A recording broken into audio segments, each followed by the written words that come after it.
अभिजित दिपके यांना पोलिसांनी ताब्यात घेतल्याचा सीजेपीनं दावा केला आहे। सीजेपीचे प्रवक्ते सौरभ दास यांनी एक पोस्ट करत पोलिसांनी अभिजित दिपके यांना ताब्यात घेतल्याचं म्हटलेलं आहे। अत्याचार झाला, मी तिथे ऑलरेडी उभा होतो पहिले, मी गाडीची वाट बघत होतो, ते त्यांनी तिथे लाठी बरसवली। ते एमपी जात होते पहिले अगोदर, एमपी गेल्यानंतर त्यांनी लाठी बरसवण्याचं चालू केलं। तर त्यांना माहित आहे का एमपी समोर करण, ते एमपी समोर हे लोक गिड़गिड़ान कि सरकार क्या कर रही है, जनता के ऊपर ये सरकार की पुलिस क्या कर रही है। लाठीचार्ज केला तुझा, लाठीचार्ज हे बघ यहाँ पर देख सकते हैं दर्शकों, ये अपनी चोट दिखा रहे हैं। इनका दावा है कि पुलिस ने इनके ऊपर जो है लाठीचार्ज किया है। पीठ पर लाल लाल निशान नजर हे बघू शकता तुम्ही, याला पूर्ण जे आहे लाठीचार्ज केलेला आहे। नागपूरवरनं आलेला आहे, नीचे नागपूरवरनं ऐसा कोई कोना नहीं रखा, ऐसा कोई कोना नहीं रखा। मेरे उंगलियों से लेके मेरे पीठ से लेके मेरे सर तक लाठियां बरसाई इन्होंने। आज बोल दे अभी मैं यहाँ पे जाऊंगा और लाठी बरसा दे, उससे अच्छा है ना गोली बरसा दो भैया, आज ही खत्म कर दो। मेरे को नहीं रहना जिंदा। इस लोकतंत्र तो मर चुका है इनके लिए, क्योंकि ये कहीं संविधान में लिखा नहीं है कि आप बच्चों पे लाठियां बरसा सकते हो। और हमने कुछ गुनाह नहीं किया, नागपुर जेल नहीं काटा, हम 307 करके नहीं आए, 302 करके नहीं आए। और कोई अरे 302, अरे ये बोलता इंस्टाग्राम पे, यहाँ पे दिल्ली के इंस्टाग्राम पे, कई इंस्टाग्राम पे ऐसे खुली आम धमकी दी जाती है, आप रास्ते पे घूमोगे तो आपको मार दिया जाएगा, अभिजीत दिपके दिखेंगे तो इनको मार दिया जाएगा। हम ये गाने लगाते भगवान मेरे भी है, जय श्री राम मेरे भी है, मैं भी खुद हिंदू हूँ, मैं महाकाल के मंदिर जाता हूँ भैया, पर हमारे हिंदू कभी आक्रोश नहीं दिलाता। इंस्टंट असा उभा होतो स्ट्रेट, मी काहीच नाही करत होतो, मी स्ट्रेट उभा होतो, एकटा उभा होतो, एकटा।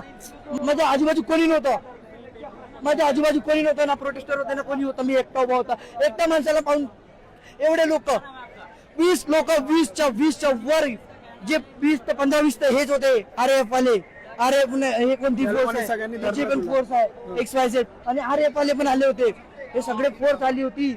आणि या लोकांना 15-20 लोकांना, आणि प्लस DPचे भी 5 लोक, त्याच्यामध्ये एक महिला होती। त्या महिलांनी म्हटलं की ये मोठे को पकडो, ये मोठे को। ही कोणती भाषा आहे? मला एक गोष्ट सांगा, आम्ही पदावर नाही आहोत, तुम्ही लोक पदावर आहात, तुम्हाला भाषेची गरिमा नाहीये, तर तुमच्यामध्ये ना सडक छाप मध्ये काय फरक आहे?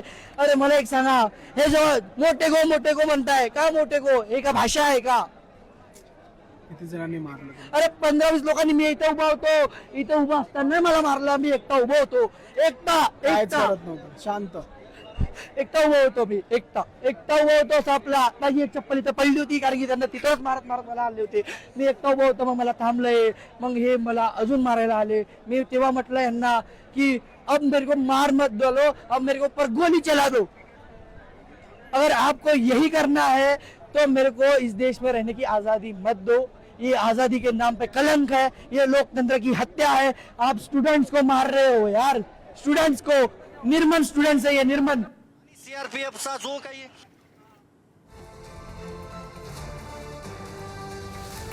नीट परीक्षा गैरव्यवहार प्रकरणी केंद्रीय शिक्षण मंत्री धर्मेंद्र प्रधान यांच्या राजीनाम्याच्या मागणीसाठी दिल्लीमध्ये हे आंदोलन सुरू आहे। आणि त्याचप्रमाणे महाराष्ट्रामध्ये देखील मुंबई, ठाणे, भिवंडी, कोल्हापूर, सिंधुदुर्ग, पुणे, अमरावती, परळी या ठिकाणी देखील दिल्लीमध्ये जे आंदोलन सुरू आहे त्याला समर्थन देण्यासाठी या सर्व ठिकाणी आंदोलन सुरू आहे।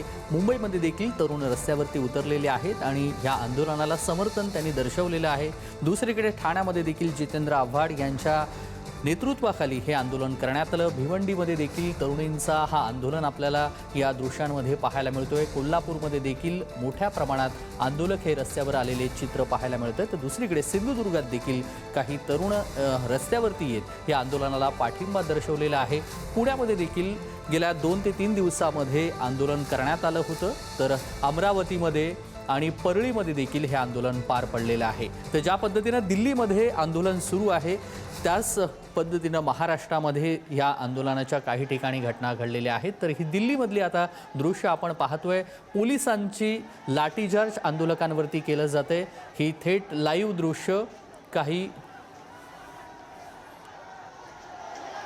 दिल्लीमध्ये मोठा पोलीस बंदोबस्त तैनात करण्यात आलेला आहे। पोलिसांनी अश्रुधुराच्या नळकांड्या फोडलेल्या आहेत।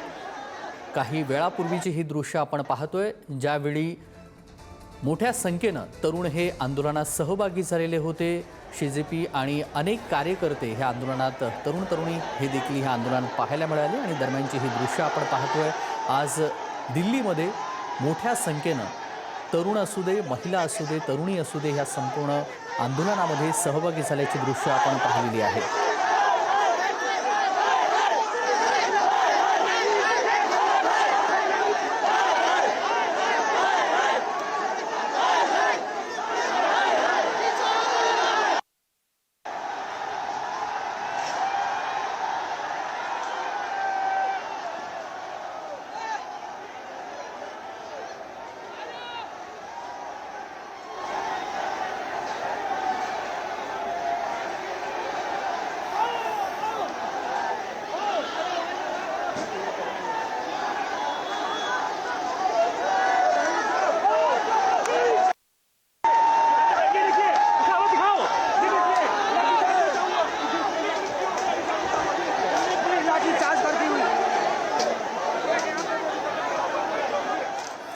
दिल्लीमधली ही दृश्य आपण पाहतोय. धर्मेंद्र प्रधान यांच्या राजीनाम्याच्या मागणीसाठी गेल्या अनेक दिवसांपासून सोनम वांगचुक यांचं उपोषण सुरू होतं आणि त्यांच्यानंतर अभिजित दिपके यांचं उपोषण सुरू झालं आणि आजचा दिवस हा संसदेवरती आंदोलन करण्यासाठी दिवस होता आणि त्याच अनुषंगानं आज सकाळपासूनच या ठिकाणी तरुण जमलेले होते. अनेक मोठमोठ्या पोलिसांच्या फौजा देखील ह्या ठिकाणी तैनात करण्यात आलेल्या आहेत, कारण मोठ्या संख्येनं आंदोलक हे रस्त्यावरती उतरलेत, आपल्या मागण्या मांडत आहेत. फलक घेऊन तरुणांच्या नीट पेपर फुटी प्रकरणावरून त्यांनी आवाज उठवलेला आहे आणि त्याला दडपण्याचं एक प्रकारे दृश्य आपल्याला दिल्लीमध्ये पाहायला मिळतंय. पोलिसांनी काही वेळापूर्वी लाठीचार्ज केलेला आहे, अश्रुधुराच्या नळकांड्या फोडलेल्या आहेत आणि दुसरीकडे मात्र तरुणांचं हे आंदोलन सुरू आहे. जी दृश्य आपण पाहतोय ही थेट दिल्लीवरची आहेत. काही रस्त्यांवरती बॅरिकेटिंग करण्यात आलेली आहेत आणि त्याचं सगळं नियोजन हे दिल्ली पोलीस करताना आपल्याला पाहायला मिळत आहेत.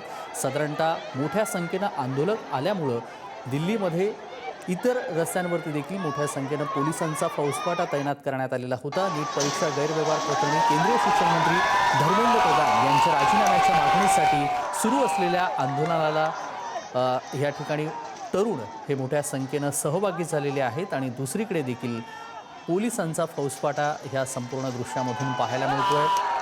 नीट पेपरफुटी प्रकरणासंदर्भातील गेल्या काही दिवसांपासून देशामधलं वातावरण हे सरकारच्या विरोधातलं आपण पाहिलेलं आहे आणि त्याचीच धग ही दिल्लीमध्ये आपल्याला पाहायला मिळते. सकाळपासूनच तरुणांचं हे मोठ्या संसदेबाहेर हे मोठं आंदोलन करण्यात आलं आहे आणि तिथली काही दृश्य आपण पाहतोय. हे तरुणांना पांगवण्यासाठी अश्रुधुरांच्या नळकांड्या देखील फोडण्यात आलेल्या आहेत आणि मोठ्या संख्येनं पोलिसांचा फौजफाटा देखील अनेक दिल्लीतल्या रस्त्यांवरती पाहायला मिळतोय. जंतर मंतरवरून कोणालाही बाहेर पडू न दिल्यानं पोलीस या ठिकाणी तैनात करण्यात आलेले आहेत. आंदोलक संसदेपासून अवघ्या 150 मीटर अंतरावरती येऊन पोहोचताच बॅरिकेटिंग करण्यात आलेले आहेत आणि आता जी दृश्य आपण पाहतोय ती बॅरिकेटिंग काही प्रमाणात पोलिसांनी हटवलेली आहेत आणि त्यानंतर हे आंदोलक हे रस्त्याच्या या बाजूला आलेली दृश्य आपण पाहतोय. संसदेच्या सुरक्षेची जबाबदारी असलेल्या अनेक सुरक्षा जवानांनी तातडीनं धाव घेत विजय चौकाकडील संसदेचं मुख्य गेट कुलूप लावून बंद केलेलं आहे आणि दिल्लीतले जे काही रस्ते आहेत, जे प्रमुख मार्ग आहेत, त्या ठिकाणी देखील बॅरिकेटिंग करण्यात आलेलं आहे. सकाळपासूनचे दृश्य आपण पाहिलेली आहेत की मोठ्या संख्येनं लाठीचार्ज पोलिसांनी ह्या आंदोलकांवरती केलेलं होतं. मात्र आत्ताची जी दृश्य आपण पाहतोय ती काही प्रमाणातली तरुण हे एका ठिकाणी जमलेले आहेत, त्यांच्या मागण्या आहेत आणि घोषणाबाजी देखील सुरू आहे. मात्र जी सकाळची दृश्य होती त्या दृश्यांच्या व्यतिरिक्त आत्ता हा आंदोलन काहीशा प्रमाणामध्ये थोडं कमी संख्येनं ह्या तरुण या आंदोलनात पाहायला मिळत आहेत. बॅरिकेटिंगवरती आंदोलक ज्यावेळी चढलेले होते त्यावेळी पोलिसांनी लाठीचार्ज केलेला होता आणि त्यानंतर पोलिसांनी अश्रुधुरांच्या नळकांड्या देखील फोडल्याचं चित्र आपल्याला पाहायला मिळालं.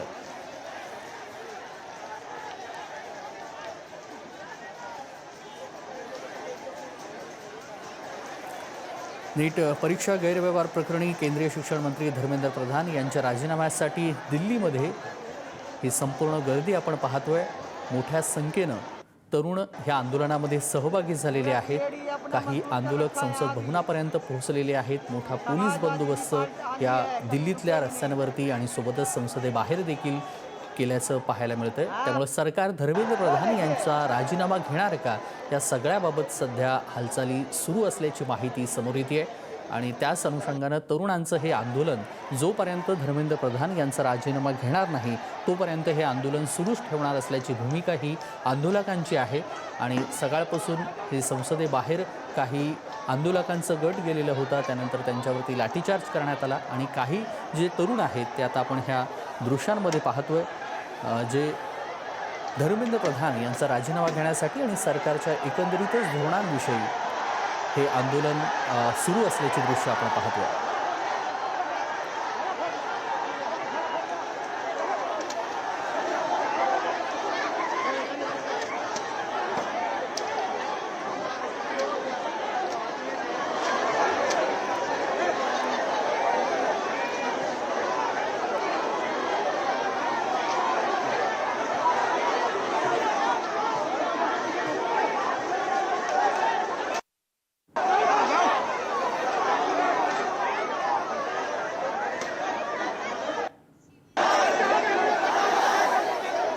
आणि या सगळ्या संदर्भात सविस्तर माहिती आपण शिवाजी काळे यांच्याकडून घेणार आहोत. शिवाजी काळे हे या ठिकाणी ज्या ठिकाणी